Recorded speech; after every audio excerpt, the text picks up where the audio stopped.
მოგესალმებით. მინდა ვისაუბრო ივანე მაჩაბელზე. თავს ვერ მივცემდი უფლებას, რომ მის შესახებ არ მესაუბრა, რადგან იგი მართლაც რომ არის იმდენად დიდი პიროვნება, ადამიანი, რომელიც გაურკვეველ ვითარებაში გაქრა, მის შესახებ ბევრი ვარაუდი არსებობს და არც ერთი არ არის ბოლომდე დასაბუთებული და იმდენად საინტერესო და ამავე დროს ილიასთან ერთად დასაფასებელი, ანგარიშგასაწევი და ღირსეული მემკვიდრეობა შექმნა, რომ აუცილებლად უნდა ვისაუბროთ და აუცილებლად უნდა ვიცოდეთ მის შესახებ და მისი ცხოვრების შესახებ მნიშვნელოვანი დეტალები. 1854 წლის 26 იანვარს დაიბადა, როგორც უკვე გითხარით, საიდუმლოებით არის მოცემული მის ცხოვრების ისტორია. სამაჩაბლოს ტერიტორიაზე ქურთის მუნიციპალიტეტში არის დაბადებული, ულამაზეს სოფელში. მაჩაბლები იქიდან იყვნენ თავადები, თუმცა იმ დროს უკვე გაღარიბებული თავადები იყვნენ, თავადები კი არა, ფეოდალური გვარის წარმომადგენლები, უფრო მაღალი წარმომავლობა ჰქონდათ მათ და როდესაც დაიბადა, უკვე როგორც აღნიშნე, გაღარიბებული იყო საკმაოდ მისი გვარი, ძალიან განათლებული, ერუდირებული გახლდათ, სწავლობდა სკოლაში. შემდეგ უკვე, როდესაც ქართულის ენის განდევნა მოხდა და იდევნებოდა, პეტრე უმიკაშვილმა ბრწყინვალე როლი შეასრულა, რომელიც მართლა ბრწყინვალე პედაგოგი იყო და არა მარტო პედაგოგი, არამედ დიდი მოღვაწე და აი ამ ბავშვზე,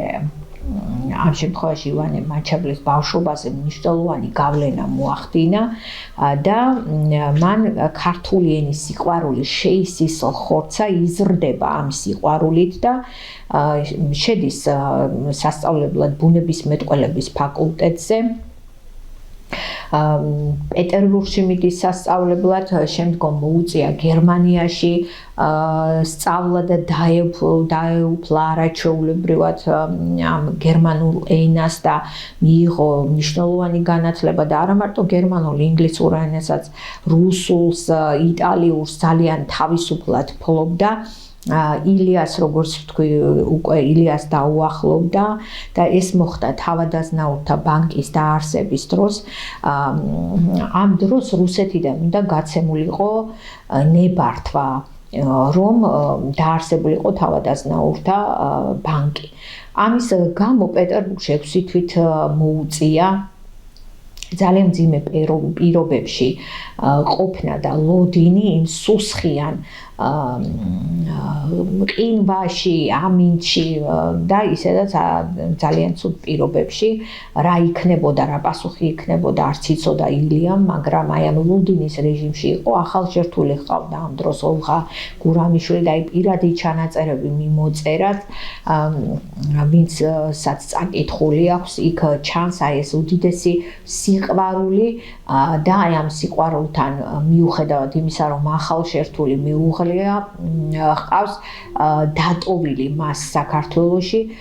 უფრო მნიშვნელოვნად თვლის აი ამ საპასუხისმგებლო ქართველთათვის აუცილებელ სათავადაზნაურო ბანკის შექმნას და მისი იდეის განხორციელება მას იმდენად უნდოდა და იმდენად სჭირდებოდა საქართველოს, რომ ამ მოლოდინის რეჟიმში მკაცრი პირობების ფონზე მაინც მიაღწია საწადელს და აი იქიდან ხდება მათი დაახლოება, სწორედ იქ გაიცნო ივანე მაჩაბელი, აღბრთოვანდა მისი განათლებითა და ერუდიციით, გადაწყვეტეს ერთად მოეკიდათ ხელი მთარგმნელობითი მუშაობისთვის, რადგან საქართველოში მაინდა-მაინც მთარგმნელობითი ლიტერატურა სათანადო დონეზე არ იდგა და საჭირო იყო ასეთი წიგნების მიწოდება მკითხველისათვის და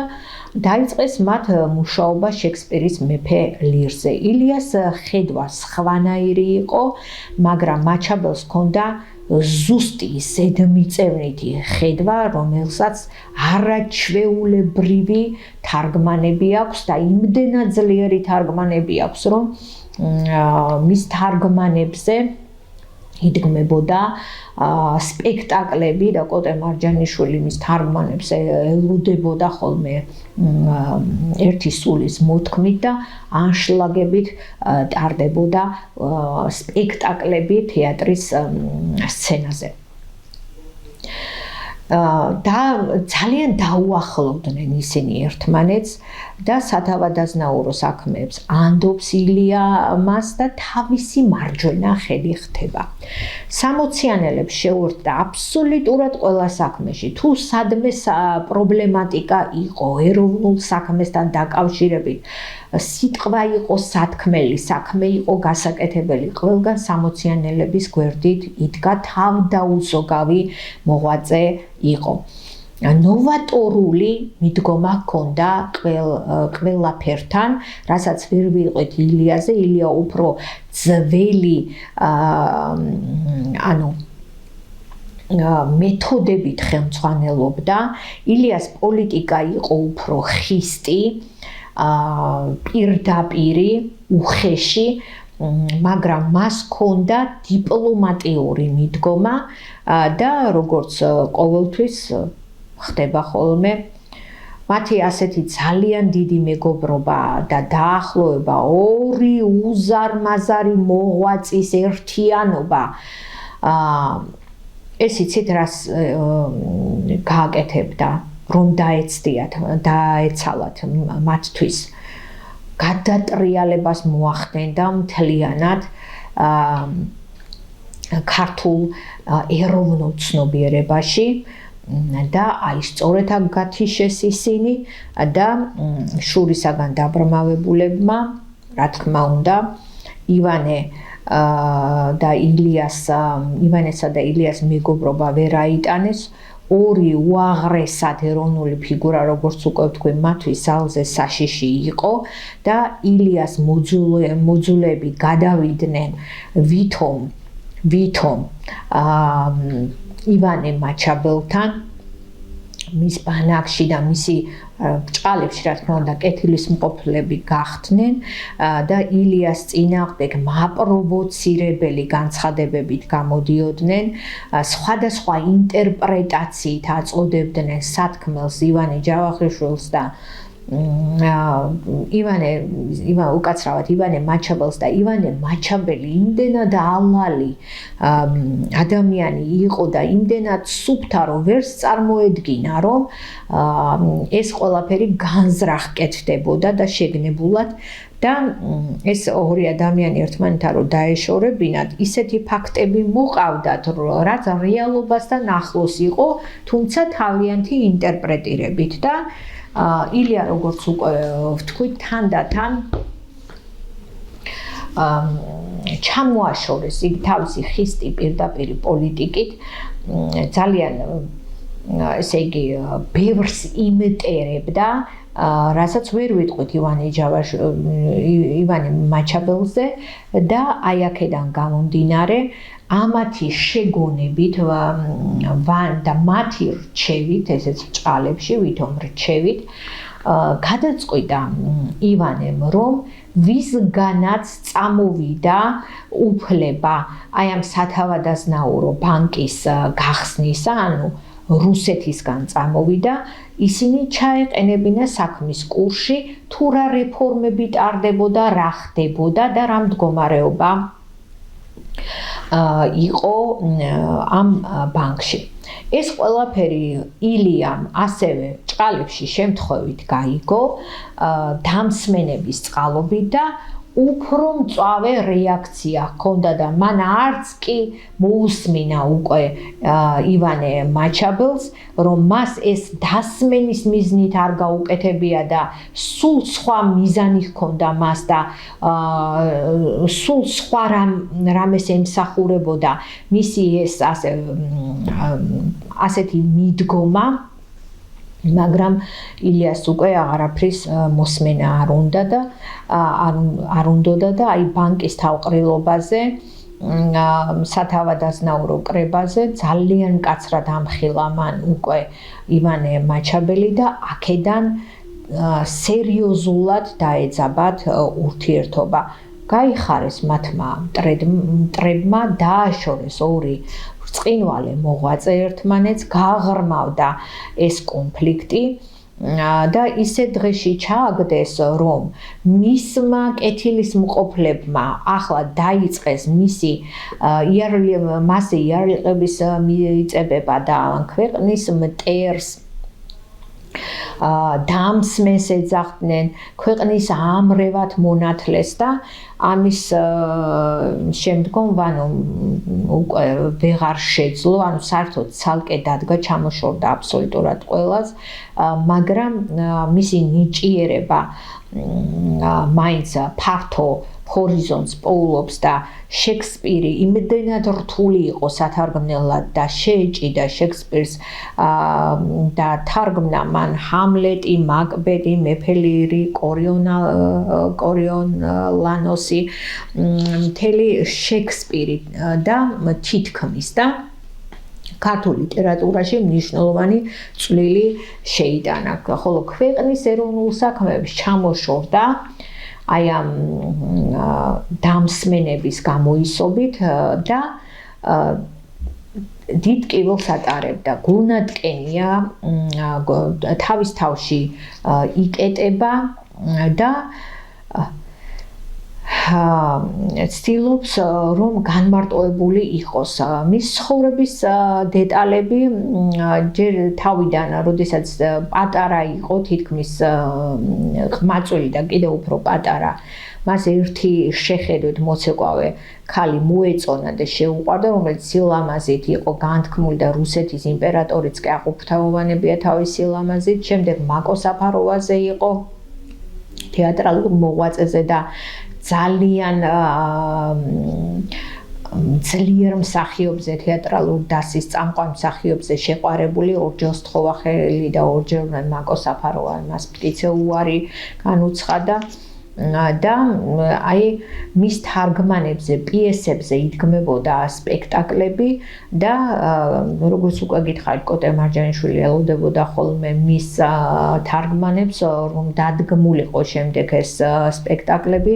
და თითქმის ყველა სპექტაკლში მისი სათაყვანებელი ადამიანი, ეხა უარი უთხრა გასაგებია, მაგრამ თვლიდა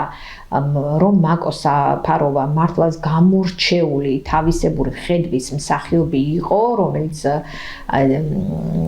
ასრულებდა ამ როლებს არაჩვეულებრივად და მისთვის წერდა, აი მაკო საფაროვას მოიაზრებდა ხოლმე ამ სპექტაკლებში, ამ თარგმანებს, როდესაც ასრულებდა. და პეტერბურგში თეატრალური დასი შეიქმნა ქართველების ერთობლივი მუშაობის შედეგად და აქაც ჰქონდა მას, როდესაც სწავლობდა პეტერბურგში, აი ეს შრომა გაწეული ამ დასის შექმნაში. თეატრი ძალიან უყვარდა და ძალიან დიდი სიყვარულით შეუყვარდა მას, აი პირად ცხოვრებას რაც შეეხება, დიდი სიყვარულით შეუყვარდა მას ლიზი ქართველიშვილი, რომელიც პედაგოგი იყო და რაიონში ასწავლიდა ქართულს და მაგრამ შემთხვევით ნიკო დიასამიძის ოჯახში, სრულიად შემთხვევით, ამბობენ რომ შემთხვევით არაფერი ხდებაო, გაიცნო მასთან მოსული ტასო ბაგრატიონ დავითაშვილი, რომელიც იმდენად ლამაზი იყო რომ ნახევარი თბილისი იყო მასზე შეყვარებული და მოიყვანა ცოლა და 2 შვილი შეეძინა, ნიკო და ელენე. მაგრამ ამ დროს იგებს, რომ ლიზი ქართველი შვილი მისგან აჩენს ვაჟს და სანამ გააჩენდა, როდესაც მის ორსულობის შესახებ შეიტყობს, მუხლებზე დაუდგება, პატიებას ითხოვს მისგან, ეუბნება ივანე რომ ბავშვზე მეურვეობას აიღებს, უპატრონებს, გვარსაც მისცემს, მაგრამ ლიზი შეუვალი იყო, მან არაფრით არ აპატია ტასოსთან ქორწინება და ღალატი და მამამ იგი გამოაგდო სახლიდან, რადგან ეს იყო სამარცხვინოს აქციელი იმ დროს, როდესაც არაკანონიერად იბადებოდა ბავშვი ქორწინების გარეშე. რა თქმა უნდა, სამსახურიც დაკარგა, პედაგოგი გახდათ მეთქი თქვი რაიონში, წამოვიდა თბილისში, იქ დამკვიდრდა და ეს ქვითინით მუხლებზე დამხობილი ივანე, რომელმაც თავიდან ბოლომდე მოინანია და სიცოცხლის ბოლომდე არ პატიობდა საკუთარ თავს, არ აპატია ივანეც და დამოუკიდებლად გაზარდა თავისი შვილი, მას მამის სახელი შალვა დაარქვა, თავის გვარზე ქართველი შვილზე დაწერა და კარისკენ მიუთითა ივანეს და ვახ-ვახი შვილების ოჯახმა შეიფარა. იგი სამიანო კურსები გაიარა და თავიდან მოიპოვა ხალხის სიყვარული და პატივისცემა, ძალიან დააფასეს და ეს შალვა გაიზარდა დიდ სიყვარულში, დიდი განათლება მიიღო, ერუდირებული ადამიანი იყო. შემდეგ ვახ-ვახი შვილების ოჯახიდან გადმოვიდა ლიზი შალვასთან ერთად, ანუ ივანე მაჩაბლის პირველი სიყვარული, რომელიც სერიოზული სიყვარული, რომელიც მართლა ძალიან უყვარდა და არ მოხდა მათი შეუღლება, გადმოვიდა ახვლედიანების ოჯახში და სწორედ ელენე ახვლედიანის მშობლების ოჯახში და ელენე იხსენებს, რომ თუ რამე კარგი მახსოვს, თუ რამე კარგი შემიქმნია და მიხატავს და ხელოვნების გზაზე დაუმდგარ ვარ ღირსეულად, თუ შეიძლება ეს ყველაფერი ხალხმა თქვას ჩემზე, ამაში ყველაზე დიდი წვლილი შალვას ქართველი შვილს მიუძღვისო, რადგან შალვა ქართველი შვილი არაჩვეულებრივად ხატავდა თურმე და აი ამ მხატვრობის გაკვეთილებს გადიოდა ელენე პატარაობიდან, ბავშვობიდან მასთან და გზა გაუკვალა. იურიდიული განათლება ჰქონდა მიღებული ივანე მაჩაბლის არაკანონიერ ვაჟ შალვა ქართველი შვილს, მაგრამ ამავე დროს ის მხატვრობის გარდა პიესებსაც წერდა, როგორც მამამის და ძალიან დიდი ნიჭი ჰქონდა და იურიდიული განათლება შეგნებულად აირჩია, რადგან უნდოდა გამოეძიებინა მამამისის უგზო-უკლოდ გააქრობის ამბავი, რადგან ივანე ჯავახიშვილი, უკაცრავად ივანე მაჩაბელი ერთ დღეს ძალიან უცნაურ ვითარებაში გაქრა. და არა მარტო მისი ნიკო ხიზანიშვილის გაქრობის ამბავიც უნდოდა გამოეძიებინა და ამ მიზნით იმდენად მნიშვნელოვანი, საინტერესო და ისეთი დოკუმენტური მასალა მოიპოვა, რომლითაც უკვე საიდუმლო გახსნა თუ სად გაუჩინარდა მამამისი და სად გაუჩინარდა ნიკო ხიზანიშვილი, მაგრამ ბრწყინვალე ლიტერატორი იყო მეთქი ამ მხატვრობასთან ერთად და იურიდიულ განათლებასთან ერთად, მისი თანახვა ერთით სიხარულს უდრიდა ქიმერიონში თეატრალური რუსთაველის თეატრის პირველ სართულზე სარდაფში თეატრალურ სარდაფში ქიმერიონი სადაც სიმბოლისტები იკრიბებოდნენ აი აქ დიდი სიხარული და სიყვარული ხვდებოდნენ გრიგოლ რობაქიძეც იყო იმ დროს შალვას რომელიც თავისი გალანტურობით თავისი თავდაჭერილობით დახვეწილობით ძალიან გარეგნულად მიმზიდველი და ლამაზი ყოფილა, კაცი იშვიათია რომ ლამაზი ითქვას, მაგრამ მართლა ძალიან ლამაზი და გალანტური ყოფილა, მწვანე თვალება და აქ გააცნეს მას მისი მეუღლე მედეა, მომავალი მეუღლე, რომელიც წინა ქორწინებაში იყო და დაშორებული იყო ქმარს და შეეძინათ მას შვილები. მისმა დედამ ლიზიმ არაპატია ტასოსთან დაქორწინება, მაგრამ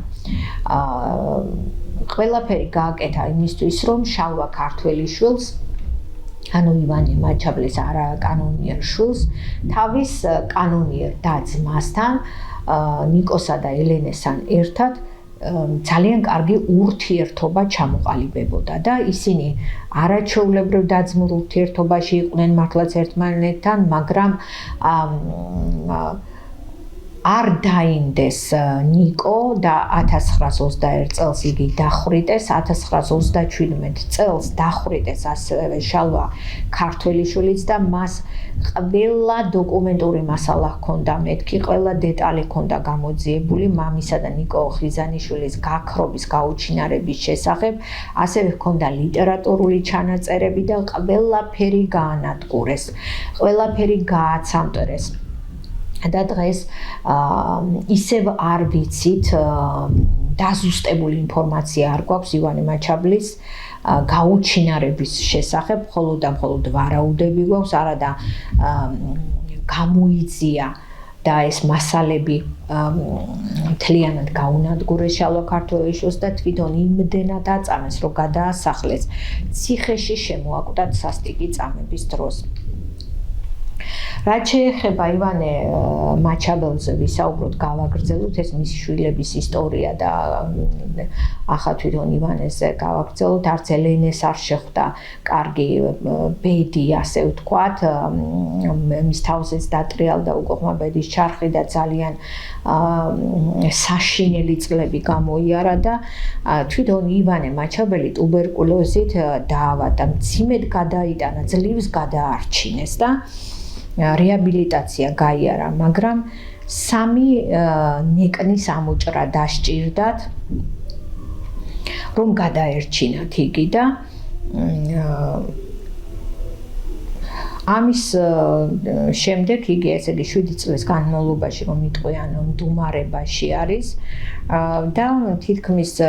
რო იტყვიან პარტია ჩამოყალიბდა აი მოძულეებისა, საქართველოს მოძულეებისა, რომლებიც ერთმანეთს აძულებდნენ ამ ეროვნულ მოღვაწეებს და რაც გააკეთეს უკვე თქვის ზემოთ მოგახსენეთ და ეს ურთიერთობა არ დაალაგებულა და ყველა საინტერესო იცით რა არის, რომ არავინ არ გამოჩნდა ისეთი, ვინც აი ანკეს მაინც გადააგდებდა და რაღაცა სიტყვას მაინც შეაწევდა ან ერთს ან მეორეს, რომ საშუამავლო და შერიგების ხიდი გაედო მათ შორის. ასეთი არავინ არ აღმოჩნდა სამწუხაროდ. აკაკი წერეთელი გახლდათ ასევე ძალიან დიდი მეგობარი ივანე მაჩაბლისა. მის სახლში ძალიან ხშირად დადიოდა, სტუმრობდა, ნარდის თამაში უყვარდათ ერთად და საინტერესო ის არის, რომ ტასოს მის მეუღლეს, ივანე მაჩაბლის მეუღლეს ფარულად, რა თქმა უნდა, სანამ მაჩაბლის მეუღლე გახდებოდა, იგი 20 ძალიან დიდი ხნის განმავლობაში ეტრფოდა. 20-25 წლის განმავლობაში უყვარდა იგი და მთელი ცხოვრება ფარულად ჰქონდა გულში ეს სიყვარული. აკაკი იხსენებს ბოლო დღეს, ივანე მაჩაბლის გაქრობის ბოლო დღეს, რომ ისინი თამაშობდნენ ნარდს და შემდგომ აკაკი უვახშმოდ დაწვა, დაიძინა, დაათენდა თავზე ამ ნარდის თამაში და იყო ასეთი ვერსიები, რომ ზოგმა ვერის ხიდზე შენიშნა, ზოგმა მდინარე მტკვარზე შენიშნა, პურის მცხობელმა დაინახა იგი, მეზობელმა დაინახა და 1898 წლის 26 ივნისი გათენდა. იგი ნახევრად ჩაუცმელია, რაც არასოდეს არ მომხდარა, ყოველთვის იყო ძალიან მოწესრიგებული, დახვეწილი,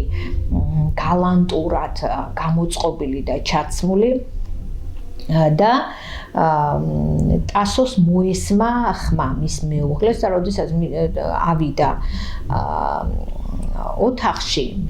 და შეიხედა, დაინახა, რომ ისეთი ატრიბუტები, ისეთი ნივთები იყო დატოვილი, რასაც არასდროს არ ცილებდა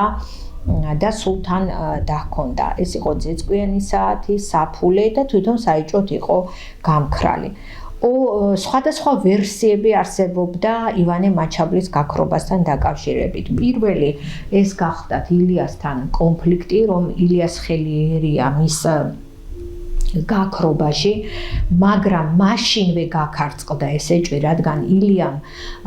იმდენად განიცადა მისი გაქრობის და გაუჩინარების ამბავი, რომ ეს ეჭვი იქვე გაქარწყდა. 35 წლისა იყო ამ დროს ივანე მაჩაბელი, 35 წლისა გახლდათ და ერთ-ერთი თვითმხილველი ამბობდა იმას, რომ ვიღაც კაცს, მამაკაცს ძალიან აღშფოთებული ელაპარაკებოდა და შემდგომ წავიდა სადგურისკენ. როგორც უკვე გითხარით, სხვადასხვა ვერსიები არსებობდა და როდესაც საერთოდ ვეღარ იპოვეს და ყოველგვარი იმედი ამოიწურა მისი პოვნისა, აკაკი წერეთელმა გაბედა და გაუმხილა თავისი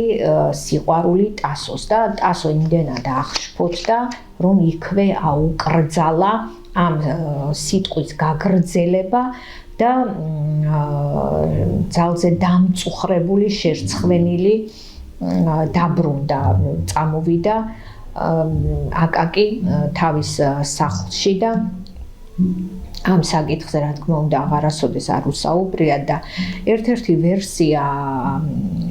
არის ესეც, რა თქმა უნდა კეთილის მოყოფლებისგან ჭყალებში გავრცელებული, რომ აკაკი იყო გამიჯნურებული მის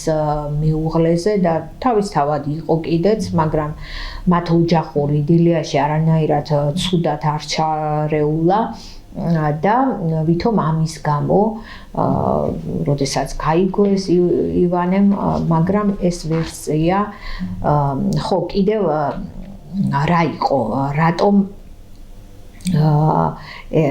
ხელმოსაჭიდი, რატომ გახდა ეს ვერსია ხალხისთვის და იმდროინდელი საზოგადოებისთვის. სწორედ ამ დროს დაიწერა აკაკის გამზრდელის და თქვენ იცით იქ რაც ხდება, ხო? საფარბეგი, რასაც ჩაიდენს ნაზიბროლას მიმართ და თითქოს ეს ეჭვები აგორდა, მაგრამ სიცოცხლის ბოლომდე დადიოდა აკაკი წერეთელი ივანე მაჩაბლის გაქრობის შემდეგაც და ტასო ბაგრატიონზე და ივანე მაჩაბლის შვილებზე ძალიან დიდი ის ქონდა ერთგულება, ქონდა და ერთგულების ფიცი ქონდა დადებული ივანე მაჩაბლის ხსოვნასთან დაკავშირებით, მას არასოდეს არ წაუბილწავს ეს ხსოვნა, ეს პატივისცემა, დადიოდა, პატრონობდა, ერთგულობდა, როგორც შეეძლო თავის გასაკეთებელს აკეთებდა და არც ერთ შემთხვევაში აკაკი წერეთელს რამე გადაცდომა რომ ქონებოდა ზნეობრივი, ტასო ბაგრატიონი მას არ შეუშვებდა არ დაუშვებდა, რადგან ტასო ბაგრატიონი ძალიან შეუვალი ადამიანი იყო, ღირსეული პიროვნება მთელი ცხოვრების განმავლობაში სიცოცხლის ბოლომდე იგი თავისი მეუღლის ივანე მაჩაბლის სიყვარულის ერთგული დარჩა. და არც ეს შეეფერება სიმართლეს. არის ერთ-ერთი მოგონებაც, რომ აკაკი წერეთელი ამბობს, იხსენებდა, რომ 2000 მანეთი გამოიტანა ბანკიდან და აბას თუმანში აპირებდაო მეორე დღეს წასვლას და ძალიან გახარებული იყო, რომ სამკურნალოდ უნდა წასულიყო და სწორედ აი ამ მიზნით ჰქონდა ბანკიდან თანხა გამოტანილი. ამბობდნენ, რომ ივანემ თავი მოიკლა და სხვადასხვა ვერსიები იყო, მეთქი გითხარით და მტკვარი იმ დროს ისე ყოფილა ადიდებული, რომ გადამხტარიყო თქვა და გადავარნილიყო და თავი მოიკლა, ვერც იპოვიდნენ, იმდენად ადიდებული ყოფილა მტკვარი, რომ ჩაიკარგებოდაო იმ მიმოქცევის დროს. არის კიდევ ერთი ვერსია, რომელიც რეალობას არ არის მოკვლეული და სიმართლესთან ძალიან ახლოს არის და ეს გახლავთ ინფორმაცია, რომ არსებობდნენ დუხობორები, სექტა იყო ასეთი დუხობორებისა, რომლებიც თავისი რელიგიიდან გამომდინარე მეფის სამსახურში მსახურებაზე უარს ამბობდნენ. ამიტომ მეფე მათ შესთავაზა, რომ ისინი აყრილიყვნენ, წასულიყვნენ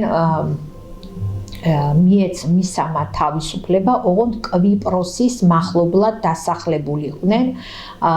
და იქ აღარ ყოფილიყვნენ, ასე ვთქვათ, იმ ტერიტორიაზე და მათ აი სხვა ტერიტორიაზე, ან კვიპროსის ტერიტორიაზე ჩასასვლელად სჭირდებოდათ ეგრეთ წოდებული ინკოგნიტო გამცილებელი, რომელიც ამავე დროს არაჩვეულებრივად ფლობდა ენას და ჩვენ ვიცით, რომ ძალიან ბევრ ენას ძალიან კარგად ფლობდა ივანე მაჩაბელი. კვიპროსის გავლით გემზე აიყვანეს დუხობორები, 1126 კაცი ყოფილა და მათ გამგზავრებას რუსი გამოჩენილი მწერალი ლევ ტოლსტოი კურირებდა და ამბობენ, რომ სწორედ მან იპოვა ივანე და მიუჩინა მათ გამცილებლად გემზე. ისინი ჯერ კვიპროსში ჩავიდნენ, მერე იქიდან გადასულან ამერიკაში. დუხობორებზეა საუბარი, მაგრამ დოკუმენტალური მასალა საერთოდ არის გამქრალი, არანაირი ჩანაწერი ამის შესახებ არ არსებობს. გზაში დუხობორები ტუბერკულოზით დაავადებულან და სხვათა შორის ძალიან დიდი ნაწილი გარდაცვლილა. და ცოტას ჩაუღწევია ჯერ კვიპროსში და შემდეგ იქიდან ამერიკაში. აი არსებობს ასეთი ვარაუდი, რომელიც გითხარით, რომ სიმართლესთან ყველაზე ახლოს ეს ვარაუდი დგას, რომ თუ მართლაც გაჰყვა მათ, შეიძლება ფატალურადაც დასრულდა მისი სიცოცხლე, რადგან ტუბერკულოზი ისედაც გადატანილი ჰქონდა და გემზე ახლიდან, ასე ვთქვათ, აფეთქებული ეს ეპიდემია, კარგს არაფერს მოუტანდა მას და ამას დაემატა ისიც, რომ ძმას მისწერა, რომ თუ რაღაც იქნებოდა საზღვარგარეთ ეძებნათ მისი კვალი და უპოვიათ წინადღით, გაქრობის წინადღით ერთი წერილიც, კიდევ ერთი წერილი, რომ მისი კვალის პოვნა თუ სჭირდებოდათ, აუცილებლად უნდა მოეძებნათ საზღვარგარეთ. ან ერთი ძმას მისწერა და მეორე ვითომ ზოგადი წერილი იყო, მაგრამ ამბობენ და შემდეგ დადასტურებულიც იქნა, რომ ეს ორივე წერილი იყო, ასე ვთქვათ, მათ მიერ დაგდებული, ან სპეცსამსახურების მიერ მათ სჭირდებოდათ ასე და ეს შეგნებულად, ასე ვთქვათ, გააკეთეს, რომ სპეციალურად შემოგდებული წერილები იყო გზაკვალის ასარევად. თუ დაიხშო მყარში, როგორც უკვე ვთქვი, მას ვერ იპოვდნენ, რადგან იმ დროს ძალიან ადიდებული ყოფილა. მეორე თუ დუხობორებთან ერთად ვეღარ გადაიტანა ტუბერკულოზი, შეიძლება ფატალურად დამთავრდა და ერთი მნიშვნელოვანი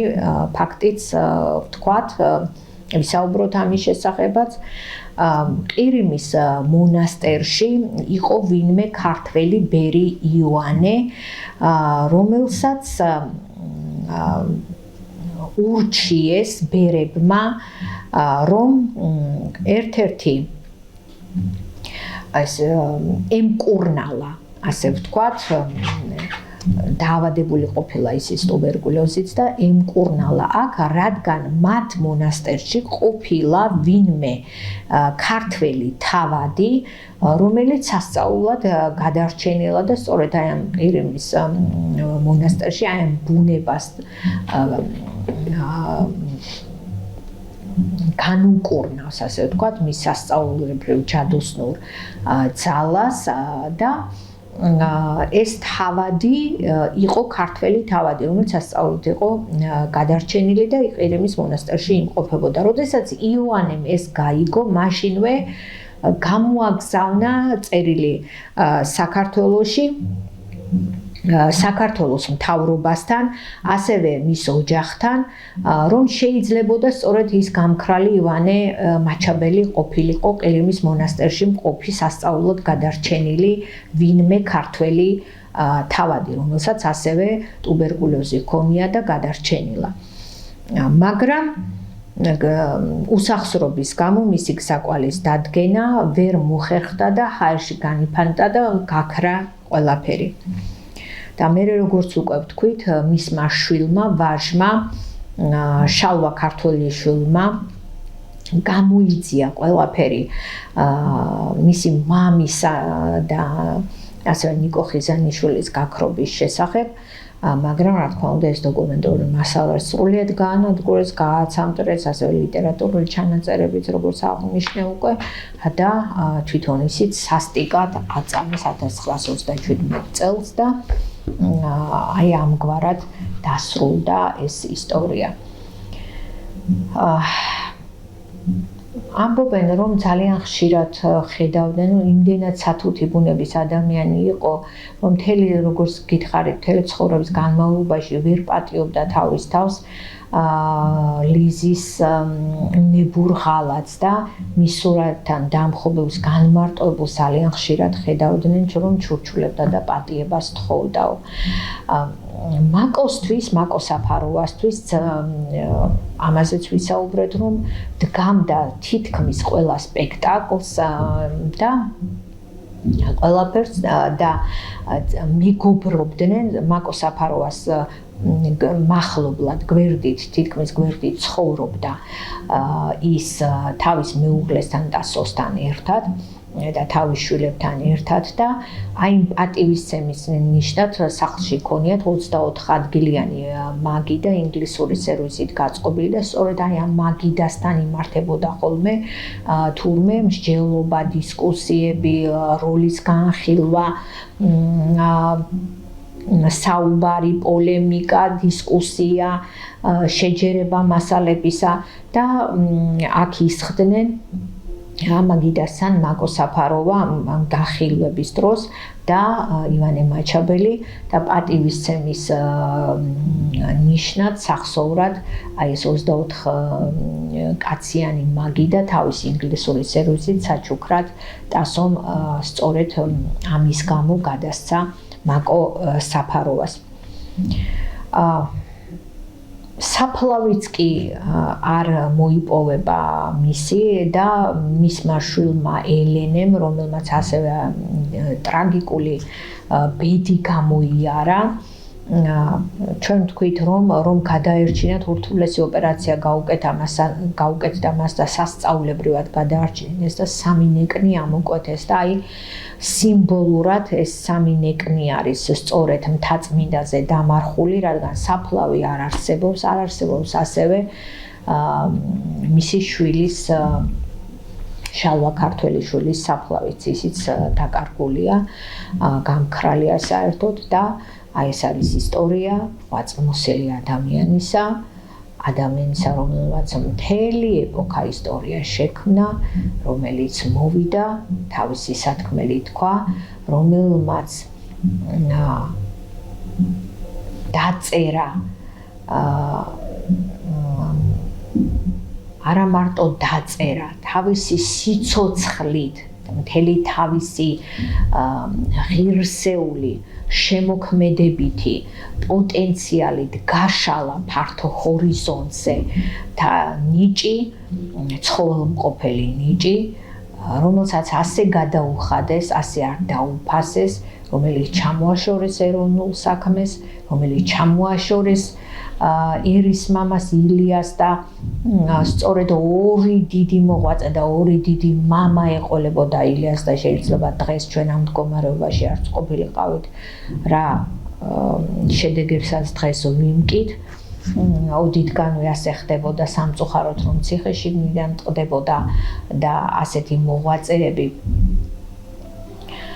და მათი ერთობა შიშის ზარს სცემდა არაკეთილ მოსურნეებს და ისიც არაკმარეს, იგის გამოიყვანეს სახლიდან და გაურკვეველ ვითარებაში გააქრეს. ასევე გააქრეს მისი შთამომავლობაც, მისი ორი ვაჟიც, ხოლო თავის ქალიშვილს ელენეს ძალიან მძიმე ხვედრი არ გუნა ბედმა. მაგრამ ადამიანი, რომელიც